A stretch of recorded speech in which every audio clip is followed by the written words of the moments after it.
Hi! I hope எல்லாருமே நல்லா இருப்பீங்கன்னு நெனைக்கிறேன். So happy. இந்த வீடியோல நம்ம என்ன பார்க்க போறோம் அப்டின்னா, எப்படி நம்ம வீட்ல மைக்ரோ கிரீன்ஸ் வளர்க்கணும் அப்படின்னு தான் நம்ம பார்க்க போறோம். நெறைய பேர் கார்டன்ல இன்ட்ரெஸ்ட் இருக்கு. பட் ஆனா எனக்கு ஸ்பேஸ் இல்ல. பாட் எதுவுமே பர்ச்சேஸ் பண்ண முடியாது. அண்ட் எக்ஸ்பென்ஸ் எதுவுமே பண்ணக்கூடாதுன்னு சொல்லியிருந்தீங்க. ஸோ அந்த மாதிரி இருக்கிறவங்களுக்கு இந்த வீடியோ கம்ப்ளீட்டா உங்களுக்கு தான். ஸோ ஸ்கிப் பண்ணாம பாருங்க.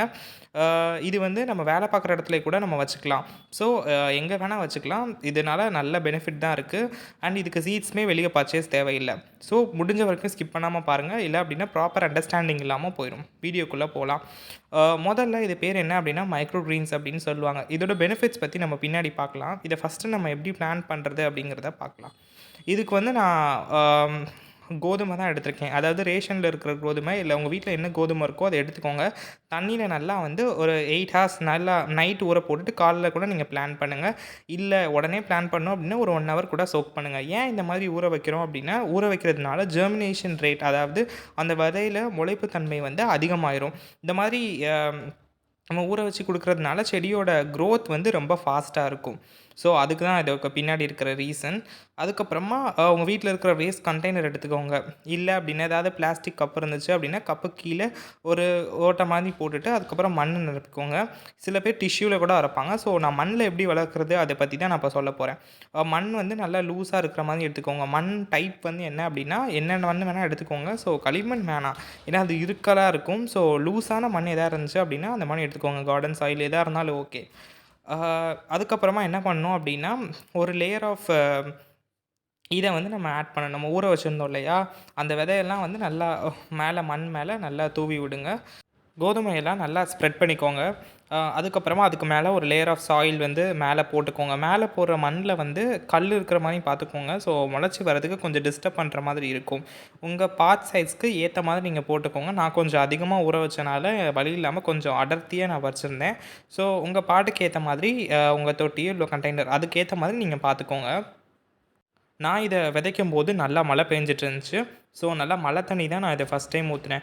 ஃபஸ்ட்டு டைம் நீங்க இந்த மாதிரி பிளான் பண்ணும்போது நல்லா எக்ஸஸா தண்ணி ஊத்திருங்க. அண்ட் சொல்ல மறந்துட்டேன். கண்டெய்னர்ல நம்ம ஹோல்ஸ் கன்ஃபார்ம் போட்டிருக்கணும். நம்ம இந்த கண்டெய்னர்ல ஹோல்ஸ் போட்டனால நம்ம தண்ணி ஊத்தும்போது எக்ஸஸா நம்ம விட்டாலும் அந்த ஹோல்ஸ் வழியா அது வெளிய வந்துரும். ஸோ இத நல்லா என்ஷூர் பண்ணிக்கோங்க. கன்ஃபார்ம் எந்த ஒரு பாட்டா இருந்தாலும் சரி, எந்த செடி வைக்கிறதா இருந்தாலும் ஹோல்ஸ் வந்து கட்டாயம். ஸோ ஃபஸ்ட்டு டைம் நம்ம தண்ணி குடுக்குறதுனால இந்த மாதிரி பொறுமையா தான் குடுக்கணும். ஸ்ப்ரே பண்ணி வந்தோம்னா அதுக்கு மேலே வர ஆரம்பிச்சுரும் விதையெல்லாம் மண்ணுக்கு வெளியில். ஸோ நீங்கள் ஃபஸ்ட் டைம் கொடுக்கும்போது கொஞ்சம் டைம் ஸ்பெண்ட் பண்ணி கொஞ்சம் ஜென்டிலாக கொடுக்கணும்.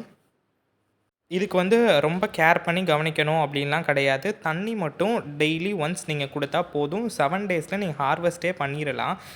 ரொம்பவே ஈஸியான ஒரு பிளான்ட்டு தான். இதே மாதிரி தான் ப்ரீவியஸ் 2 செடிகளுமே பற்றி நான் கொடுத்துருந்தேன். அதுவுமே மைக்ரோ கிரீன்ஸ் ஈஸியாக வளர்க்கக்கூடியது. ஸோ டைம் இருந்தது அப்படின்னா நான் டிஸ்கிரிப்ஷனில் லிங்க் தந்திருக்கேன். ஸோ பாருங்கள். இத வந்து நீங்க வந்து நிழலான பகுதியில தான் வைக்கணும். ஸோ வெளிச்சம் இருந்தாலே போதும். வெயில்ல வைக்க வேண்டாம். கிச்சன் ஸ்பேஸ்ல கூட நீங்க வச்சுக்கலாம். இல்ல நீங்க ஒர்க் பண்ற இடத்துல ஒரு ஜன்னல் பக்கத்துல கூட நீங்க இத வச்சுக்கலாம். ஆம். இது வந்து வளர்க்குறது நீங்களே பார்க்கலாம். ரொம்ப ஈஸியா தான் இருக்கும். இது வந்து ஃபர்ஸ்ட்டு டே. அதாவது நடவு செஞ்சு 24 மணி நேரம் கழிச்சு நீங்களே பார்க்கலாம். அப்பயே வந்து இது குரோத் வந்து நல்லா வந்துருச்சு. ஸோ நடுவுல என்னால வீடியோ எடுக்க முடியல. நான் வெளியூர் போனனால. இது வந்து 4த் டே. 4த் டேவே நீங்க பாருங்களேன். கொஞ்சம் நல்லா பெருசாவே வந்திருக்கு. இது வந்து ஒரு 5த் டே அந்த மாதிரி. ஸோ நீங்களே பார்க்கலாம். நல்லா குரோத் வந்து அவ்வளோ ஃபாஸ்ட்டாக இருக்குது. இது வந்து ஒரு 7 to 8 டே ஆயிடுச்சு. இந்த கண்டெய்னரில் இவ்வளோ தான் இது கொஞ்சம் வளரும். ஸோ அதுக்கு மேலே வளராது. ஓகே, கட் பண்ணிடலாம் அப்படிங்கிறதுனால நான் ஹார்வெஸ்ட் பண்ண ஆரம்பிச்சிட்டேன். இதை வந்து நீங்கள் ஃபுல்லாக எடுத்து நான் வேரோடு இருந்தாலும் எடுக்கலாம். நான் வந்து இந்த மாதிரி கட் பண்ணுறேன், ட்ரிம் பண்ணி விடுறேன். இதை வந்து ஒரு 3 டைம் வந்து ட்ரிம் பண்ணலாம். அதுக்கு மேலே வந்து நம்ம ட்ரிம் பண்ணி யூஸ் பண்ணக்கூடாது. இதில் இருக்கிற சத்தெல்லாம் போயிடும். ஓகே, இதோட பெனிஃபிட்ஸ் பற்றி நம்ம இப்போ பார்க்கலாம். இதை வந்து என்ன சொல்கிறாங்க அப்படின்னா, இதை நல்லா கட் பண்ணி நம்ம மிக்சரில் நல்லா பிளெண்ட் பண்ணி ஜூஸாக குடிக்கலாம். இதனால் நம்மளுக்கு என்ன பெனிஃபிட் அப்படின்னா, கேன்சர் வராமல் நம்மளை ப்ரிவெண்ட் பண்ணும். அதுக்கப்புறமா இதில் கலோரிஸ் வந்து கம்மி பண்ணும். நெக்ஸ்ட்டு வந்து கொலஸ்ட்ராலும் கம்மி பண்ணும். மெட்டபாலிசம்னு சொல்லுவாங்க. அதை வந்து பூஸ்ட் பண்ணும். இம்யூன் சிஸ்டம், நம்ம நோய் எதிர்ப்பு சக்தி அதையுமே நல்லா பூஸ்ட் பண்ணும். இதை வந்து ப்ரெக்னெண்ட்டாக இருக்கிறவங்க, அந்த மாதிரி இருக்கிறவங்க வந்து யூஸ் பண்ணக்கூடாது. ஸோ டாக்டர் கன்சல்ட் பண்ணிவிட்டு அதுக்கப்புறமா யாராக இருந்தாலும் நீங்கள் யூஸ் பண்ணுங்கள். குழந்தைகள்னால் 2 வயசுக்கு அப்புறம் மேலே இருக்கிற குழந்தைங்களுக்கு நீங்கள் இதை வந்து கொடுக்கலாம்.